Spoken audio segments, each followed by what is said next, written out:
It can be very frustrating dealing with technology that's not designed for people like me in the blind community.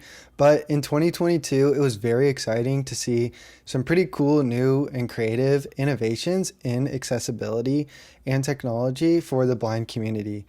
I want to talk through some of those things and explain what I found exciting and some lessons that can be learned for other companies, some tech to look out for, and just hopefully some interesting conversations so that hopefully in 2023 we can continue to see more and more products be made more accessible, and also products intentionally designed to help the blind community. Apple is definitely a company that sets the bar for accessibility and shows what's possible with making technologies that everybody uses accessible for all people with disabilities.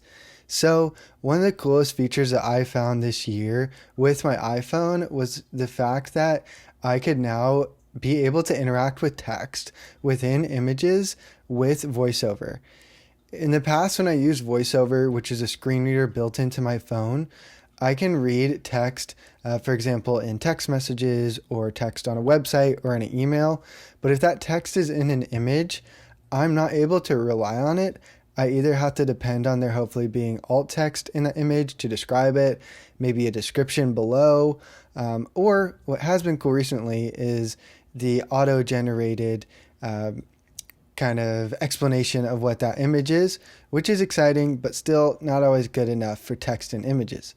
But this year with some new iOS updates, if I get any picture sent to me, for example, that is someone took a photo of some text or a screenshot of a social media post, I can now read through that with VoiceOver and easily just use the VoiceOver rotor in the Select Image Explorer and interact with that text just like you would with any text on a website or an email. What's really crazy is that this even works for handwriting at times, and is very impressive because, man, I do not like having to zoom in and use the vision I do have to try to read handwriting. And it makes things a lot easier and can be really helpful for taking a picture of a food or prescription label and being able to read through some details on that. It can be helpful for if someone takes a photo of some like a page of text that they typed out, whatever it might be. It just makes things a lot quicker, especially if I'm in a group conversation and people are talking about something that has text and a photo. I'm able to follow along much faster, and it's really impressive and nice to have this technology. And what's interesting is that many screen readers will normally rely on and just interact with the HTML of the web page or the structure of a mobile app. And this is very exciting just to see a different approach and layer to using some newer technologies to be able to not just rely on the text that's there, but scan and discover the text that is there.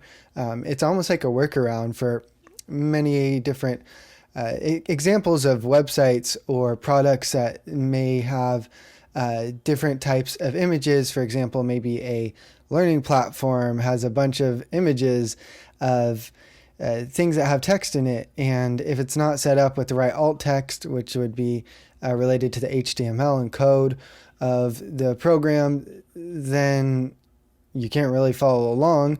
So having these unique solutions that are almost like a workaround, it's not relying on the developer of the website or the application to make it accessible.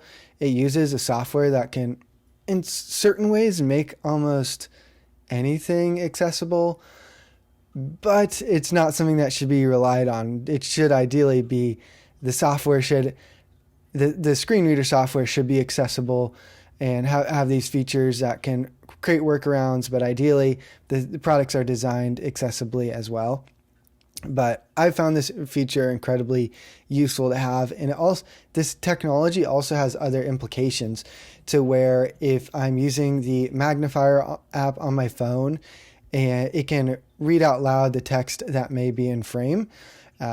What's pretty crazy is that I was at a street crossing and held my phone up, and it was able to recognize the text on the street sign across the street And I wasn't even trying to like point it at it, zoom in on it. It just recognized it. And I found that to be super helpful for transportation, which is pretty crazy that it's able to see that. And I think this goes to also say that what's been really exciting is just the better camera technology as well. Speaking of iPhones, because I've been able to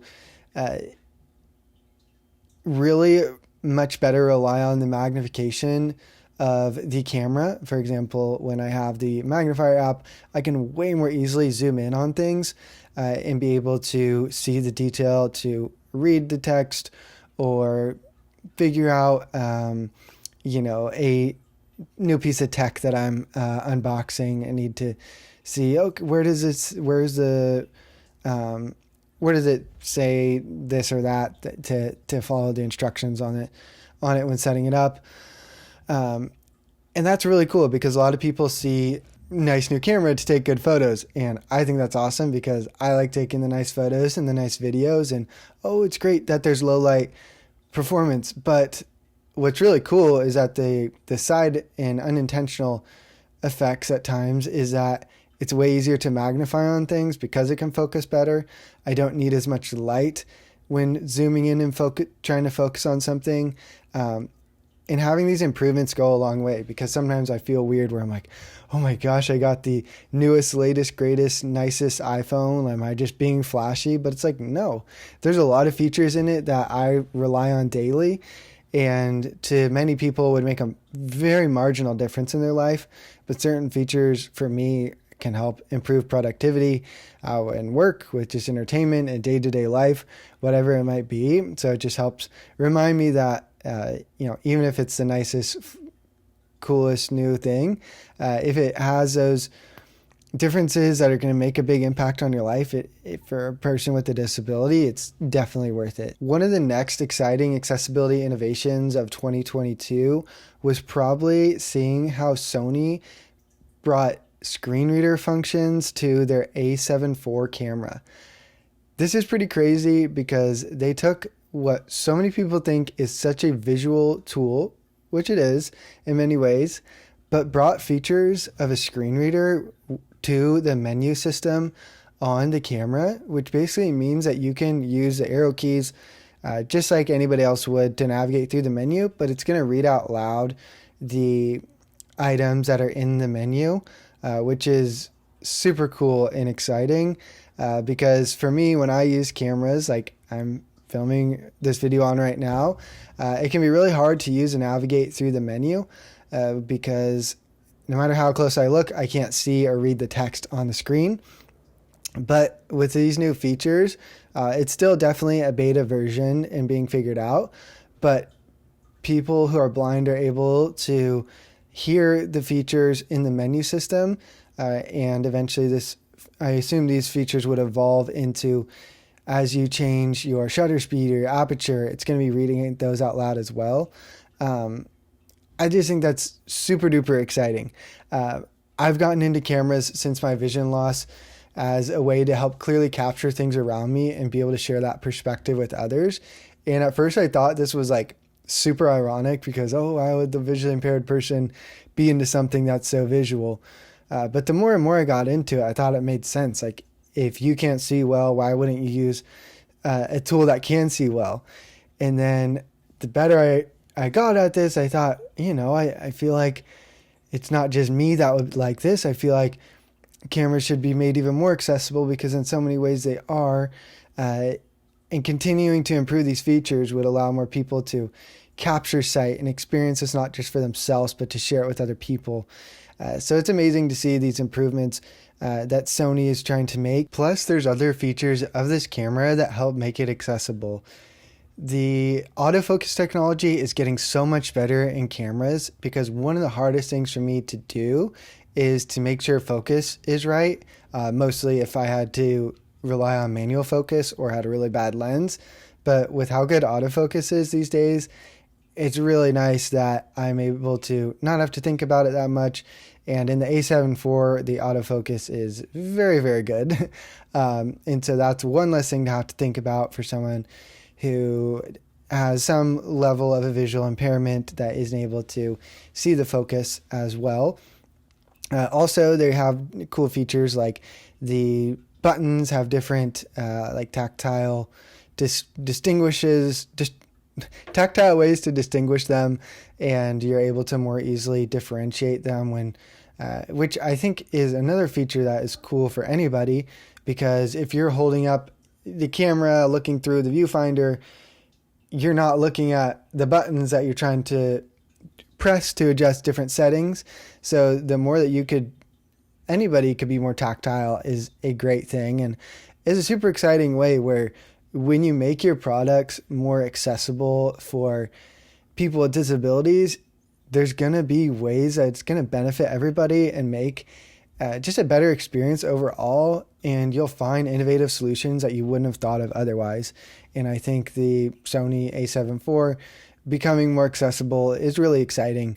And I think it's also a really cool area where companies like Sony and also even Apple in certain ways have done, they're able to release beta versions of accessibility features. And I think a lot of large tech companies, you don't always see these super beta features. We wait till they're very polished and ready. But I think it's a place where the progress should be applauded, and is very cool that they're able to have a beta, put it out there, get feedback. I think is amazing. The next area of accessibility that I found to be really cool to see some progress in 2022 was with Fiverr. I got to be a part of a project done with Open Inclusion to help make Fiverr, their freelancing platform, more accessible for people with disabilities. I thought this was super exciting because I have a big passion for seeing how employment can be made more accessible for people with disabilities, especially the blind community. And Fiverr is a really cool way for anybody to get flexible employment opportunities by freelancing any skills that they have online. And so it was really exciting to help Fiverr with figuring out, okay, how could you help train and onboard people with disabilities? How could you then make their platform more accessible? What are the unique challenges that people may face? And it was a really cool project to see. It was really the beginning of this new adventure for the company, and it's something that you should expect there to be challenges, and expect there to be a certain accessibility issues that you're not sure how to figure out. But again, it's super cool to see that it's all about just making that progress, and also realizing that it's really cool to set up this kind of entrepreneurial experience for some people, but it's also not going to work for everybody. And when designing any program, project, application, it's important to know who you're designing for, especially keeping disabilities in mind, and realizing that sometimes you will have to exclude people, but it's to best include and design for those who you do want to help. For example, Fiverr would work great for a person with a disability that has an entrepreneurial spirit, that needs the flexible work for just, it may be because of their health or the benefits that they're receiving. There's a lot of different factors.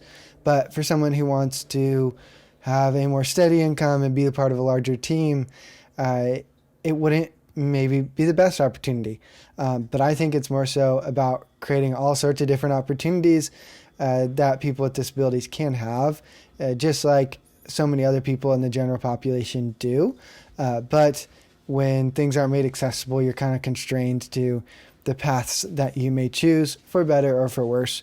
So it was very cool to see Fiverr doing this.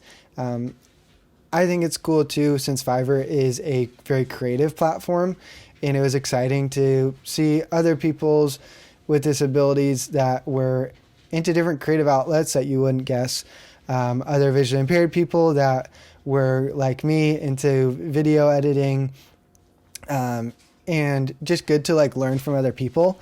And it will be cool to see how more companies will want to embrace inclusion and work with different types of disabilities to gain different perspectives. And I think using Fiverr is a great way to start experiencing that, and hiring some of the people that are part of Fiverr's Empower program, which is what it's called, I think is a very good way to help at times de-risk people hiring people with disabilities. And I say de-risk, not that it should be a risky thing, but whenever you're doing something new, people could feel like they're taking a risk or a chance on something. So any way to remove friction from that process, I think is great. So I think that is another good benefit for companies. And it will be cool to see the example that Fiverr can help set for other industries, to realize that being more inclusive shouldn't just be a feature or something to brag about or show the good that you're doing. It should just be something that everyone thinks about. And when you're creating tools for a very wide variety of people, you should definitely be thinking about different disability types, and especially how that can be an asset to improve the design of what you're making, of your software, or the customer experience, the support. There's a lot of different takeaways and things to learn from it. So it was a very cool experience to have. There were a lot of exciting developments in accessibility, but probably what got me most excited was learning about Clusiv. I first learned about Clusiv at the CSUN Assistive Technology Conference I went to back in March. I read a paragraph about what they were doing online and was quickly sold, just hearing about how they're helping provide training to the blind community to remove barriers to employment. I was like, this is amazing. I wish I had something like this years ago at the start of my vision loss. And I quickly wanted to learn more. Long story short, I've ended up working with them, and now am full-time with Clusiv doing marketing.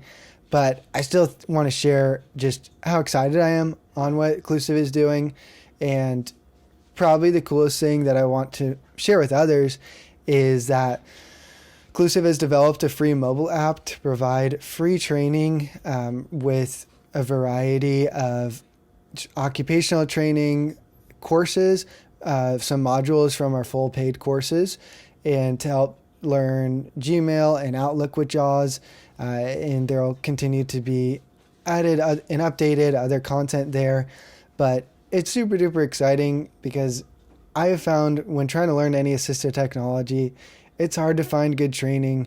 You have to look all sorts of different places, if it even is somewhere.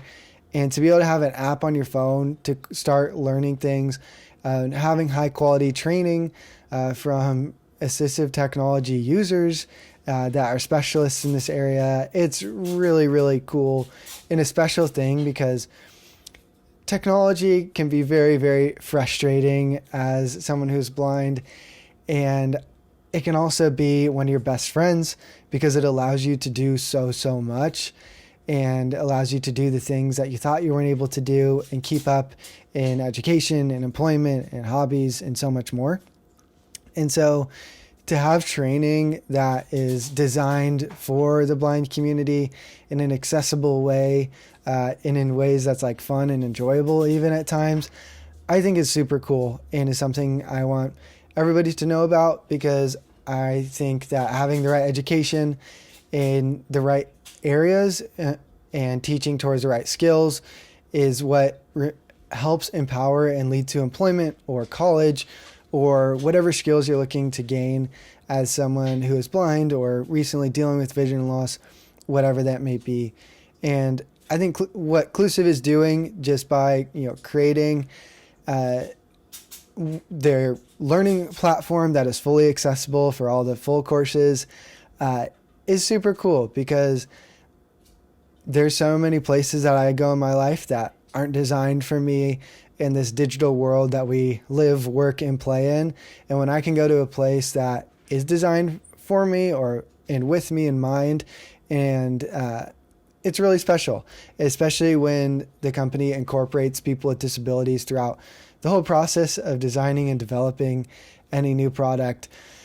It's really cool and something to have there be an example set for in other companies to incorporate people with disabilities throughout their development process. But you can find the Clusiv mobile app on the iOS App Store, on any Apple iPhone, and download it for free, start learning, and stand by for more content there. And I really hope that can help a lot of people start their learning journey with assistive technology, get over some of those barriers. But most importantly, it's just to help with getting the occupational training, those job skills, which is the most important part. How are you applying your technology and learning those other skills to gain employment? And then a piece of technology that a lot of people have been talking about recently has been Chat GPT, but I haven't heard many people talk about how does this affect people who are blind or other people with disabilities. And I think it could be a very powerful tool in many ways. Let me explain. So Chat GPT, for those of you who don't know, is basically this artificial intelligence tool where you can type in any question that you have and it'll come up with a very good answer. There are limitations to how much it knows and how accurate it is. In certain ways, it's similar to Google, to where you can ask it a specific question like, give me a 500-word summary of the American Revolution, and it'll give you a good summary in that condensed amount of time. Or in other ways, you can use it to create something. You could say, create a 5-paragraph summary of the American Revolution. Don't think you can start using this to do your homework for you, but just trying to give examples of how this works.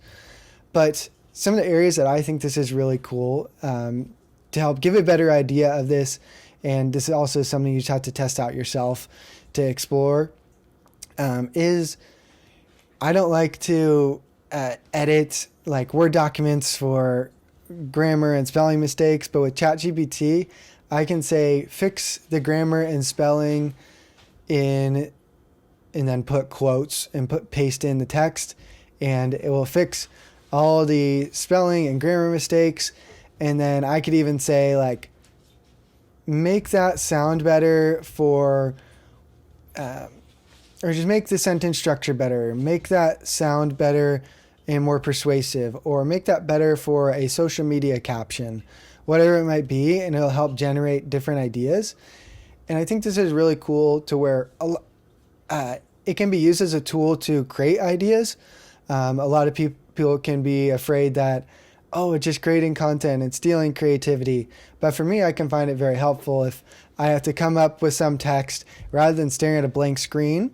I can ask for an idea, or I could type out my idea I have for, let's say, a social media caption, and then I could say like, say it a different way, say it in a way that's more funny, whatever that may be.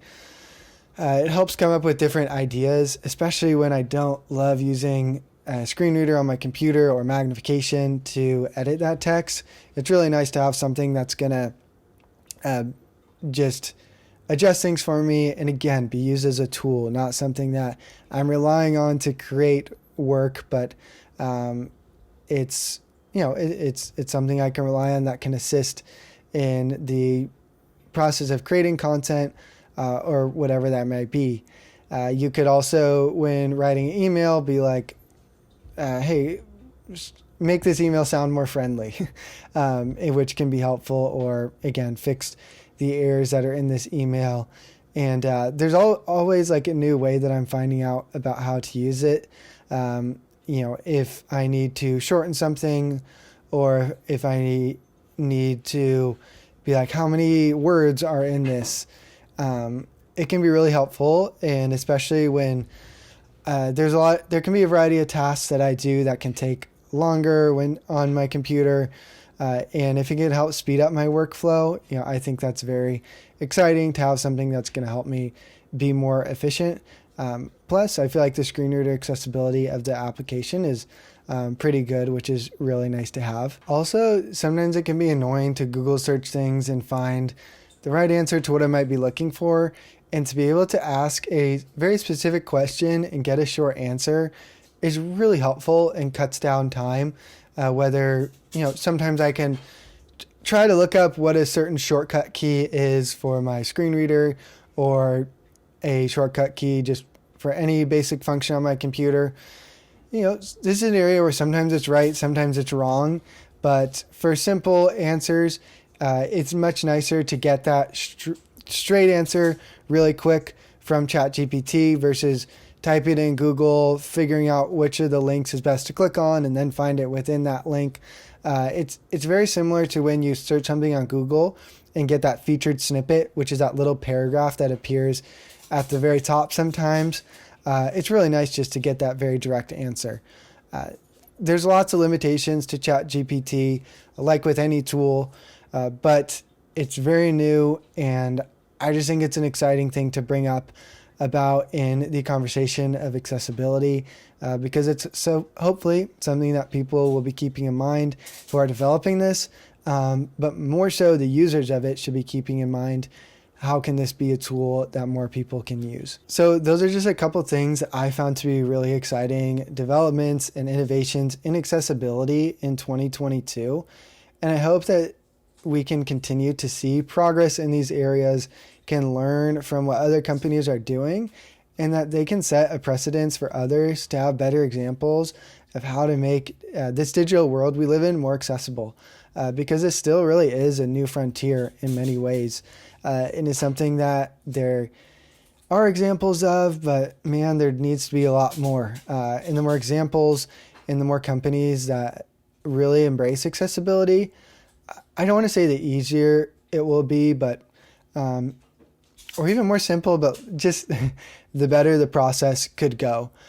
Because, it's one thing to have all sorts of websites try to be more accessible, and it's another when the company that is in charge of hosting and creating those websites creates an infrastructure of accessibility so that when websites are built, they're already quite accessible from the get-go. So having more of these larger organizations that support other organizations that create products that all of us use, the more they implement and learn about accessibility, it's going to have a huge impact on, most importantly, people with disabilities, their opportunities in education, in employment, and in just being more involved with society, because I think that's really what accessibility is all about and can sometimes be forgotten, and is why people with disabilities need to be championing accessibility and leading that charge, so that we can all remember the impact this has on many people's lives, because for me, it's had an absolute tremendous impact, and this is only just the beginning. So I hope you're able to learn something from that. If you have any questions on it, feel free to comment and let me know. But thank you so much for listening, and stay tuned for future Adapting Site shows.